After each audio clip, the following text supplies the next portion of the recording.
ఇది real హనీకోంబ్ structure. నేను కూడా ఇది చూడడం ఫస్ట్ టైము. ఈ హనీకోంబ్ స్ట్రక్చర్ ఆహ్, సెల్ స్ట్రక్చర్ లాగానే ఉంటుంది.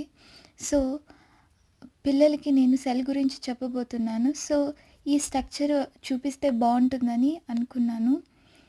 ఈ స్ట్రక్చర్‌ని చక్కగా ఫ్రేమ్ చేయించాలని అనుకున్నాను.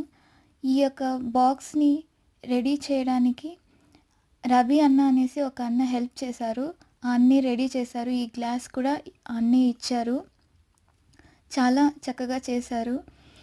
అదే కాకుండా ఈ బాక్స్‌లో కరెక్ట్‌గా పెట్టడానికి నేను కట్ చేసింది సరిపోలేదు. సో, మళ్ళీ నేను ఇది కట్ చేశాను. మళ్ళీ ఇక్కడ బార్డర్ పెయింట్ చేయడానికి ఒక ఆర్టిస్ట్, పెయింటర్ ఆయన హెల్ప్ తీసుకున్నాను. ఈ యొక్క నేమ్ బోర్డ్ కూడా ఈయనే రాశారు. ఫేమస్ పెయింటర్ ఈయన. ఈ మా యొక్క టౌన్‌లో. ఇక్కడ గ్లూ అంటించడానికి ఇదైతే మేము తీసుకున్నాము. అదేవిధంగా బ్యాక్ హుక్ కూడా పెట్టాలనుకున్నాము.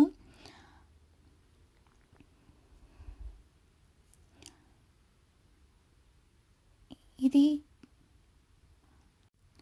ఫైనల్‌గా ఆ గమ్ వేసి ఇది అంటించేసి ఫినిష్ అయితే అయిపోయింది.